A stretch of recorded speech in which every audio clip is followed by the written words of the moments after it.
ये बयान किसका है? ज्ञानेश कुमार का ही बयान था ना कि बहन बेटियों की फुटेज कैसे जारी कर दे। और रही बात ज्ञानेश कुमार की, अप्रैल से 18 अप्रैल से चुनाव शुरू हुए थे।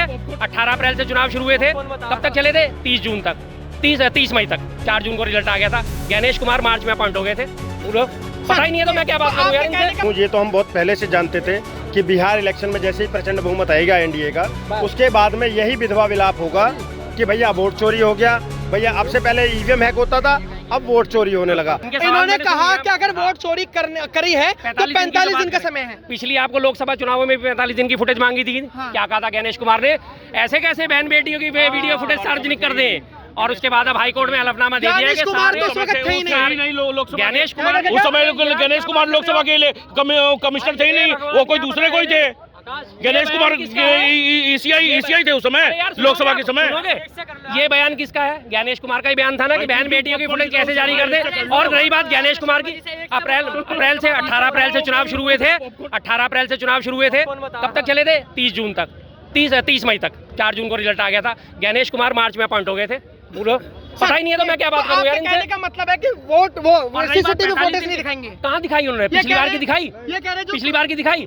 अब हाई कोर्ट में हलफनामा दाखिल कर दिया। हमारे तमाम जितने भी प्रेजाइडिंग ऑफिसर थे जिन्होंने 45 दिन की सीसीटीवी फुटेज रख रखी थी, सबने उसको नष्ट कर दिया है। अब हम उसे प्रोड्यूस नहीं कर सकते। मैं से बात कर लेता हूँ। इनके सवालों का जवाब, इन्होंने कहा कि फोटोज कोई नहीं दिखाएंगे। इन्होंने कहा 45 दिन में फोटो मांग लो। इन्होंने कहा फोटो मांगेंगे तब भी नहीं दिखाएंगे। आपका क्या जवाब है? देखो, मैं शुरू से सुन रहा था इनकी वोट से लेके तमाम चीजों के ऊपर पे, और आपने बोला वोट चोरी। तो मैं एक बात बता दूं, ये तो हम बहुत पहले से जानते थे कि बिहार इलेक्शन में जैसे ही प्रचंड बहुमत आएगा एनडीए का, उसके बाद में यही विधवा विलाप होगा कि भैया वोट चोरी हो गया, भैया अब से पहले ईवीएम हैक होता था, अब वोट चोरी होने लगा। इससे पहले यही लोग एसआईआर के ऊपर पे सवाल कर रहे थे। मेरा शर्मा जी से सवाल है कि एसआईआर सही है या गलत है। दूसरी सबसे बड़ी बात कि जिस टाइम पर लोकसभा चुनाव हुए, जिस समय लोकसभा चुनाव हुए, ठीक है, और उसके बाद में 45 दिन का सीसीटीवी का टाइम होता है, नहीं मांगा गया। और ज्ञानेश कुमार तब तक नहीं थे चुनाव आयुक्त, ठीक है। ज्ञानेश कुमार से पहले दूसरे वाले थे, और अभी बीच मत काटिएगा।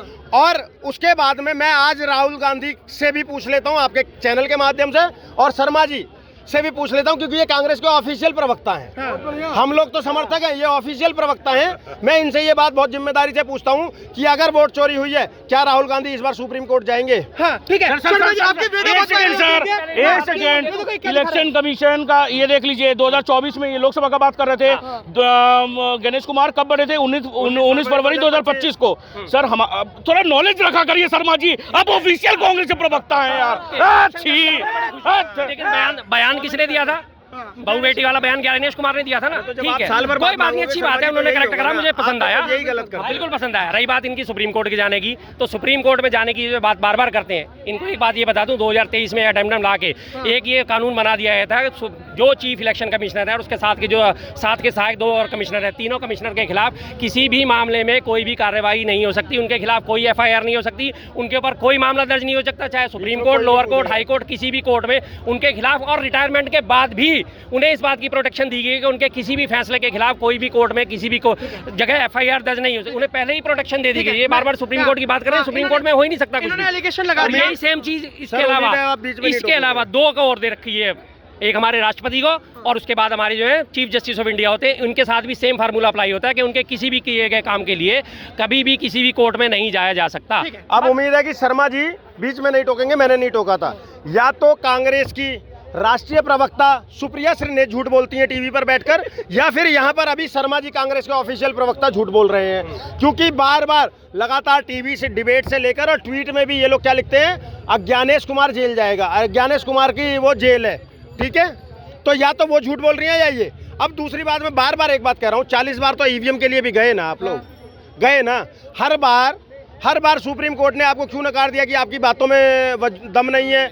दूसरी बात, जब ये लोग जीत जाते हैं तब ये लोग क्यों नहीं आरोप लगाते हैं? हम तमाम बार बोल रहे हैं, एक बार, और तब ज्ञानेश कुमार नहीं थे, एक बार ऐसे ही चुनाव आयोग ने तमाम पार्टियों को बुलाया भी था अपने दफ्तर कि आओ और ईवीएम हैक कर दिखा दो, तब ये लोग नहीं गए। इनकी कथनी और करनी का फर्क बताता हूँ। ये लोग कहेंगे ईवीएम हैक है, अब इनको पता चल गया सुप्रीम कोर्ट ने 40 बार नकार दिया तो कह रहे हैं अब ईवीएम का एजेंडा तो चलेगा नहीं, तो अब ये कह रहे हैं वोट चोरी हो गई। अब वोट चोरी होती है, कहते हैं महाराष्ट्र में कहते हैं कि 1 लाख वोट बढ़ गई थी इसलिए हम हार गए, तो बिहार में जब SIR होने लगी तो कहते हैं वहाँ तो पहले 65 लाख कह रहे थे, अब वो एक संजय कुमार आया है, संजय सिंह, वो कह रहा 80 लाख। ठीक है, अब मुझे एक बात बताइए, जिस देश के अंदर में 80 लाख वोटरों के वोट कट जाएंगे और वो जेन्युइन वोट कट जाएंगे, तो वो 80,000 में से 80 लाख में से 80,000 या 8,000 या 800 या 80 लोग तो आकर बोलेंगे ना कि मेरा वोट कट गया, लेकिन वो कुछ भी नहीं है, फेक प्रोपेगेंडा है। शर्मा जी, मैं एक हमारे कमेंट बॉक्स में ना सुनिए हाँ आपके जवाब देना मैं, लेकिन मेरा एक पहला सवाल है कि जैसे कमेंट बॉक्स में ना लोग पता क्या पूछते हैं कि इलेक्शन कैंपेनिंग में कांग्रेस इतना पैसा खर्च करती है, बीजेपी खर्च करती है, RJD JDU वगैरह वगैरह पार्टीज, अगर वो ये कहना अगर ईवीएम हैक है जो कि कांग्रेस की बातों में वजन है, कांग्रेस की बातों में वजन है, तो आपको लगता नहीं कि कैंपेनिंग करने से अच्छा है कि 1-2-3 करोड़ रुपए में हैकर ही बुला लें, इतने करोड़ों रुपए लगाने की जगह, और ईवीएम हैक ही कर लें, ना कैंपेनिंग करने की जरूरत ना कोई भी जरूरत, एक हैकर बुला लो और हैकर से हैक करवा लो। ठीक है जी, एक हैकर कितनी कर देगा? 1 मशीन, 2 मशीन, 4 मशीन कितनी कर देगा? तो बीजेपी वाले के पास पूरी फौज है। बता रहे हैं ना, जो इन्होंने भाई साहब ने कहा कि इलेक्शन कमीशन ने बुलाया था, वहाँ पे रख दी, वहाँ पे रख दी, ये रखी जी ईवीएम, इसे बिना छेड़े हैक करके दिखाओ। भाई साहब कोई 2-4 बटन तो दबाने पड़ेंगे, कैलकुलेटर बिना बटन दबाए 2+2 4 बता देगा?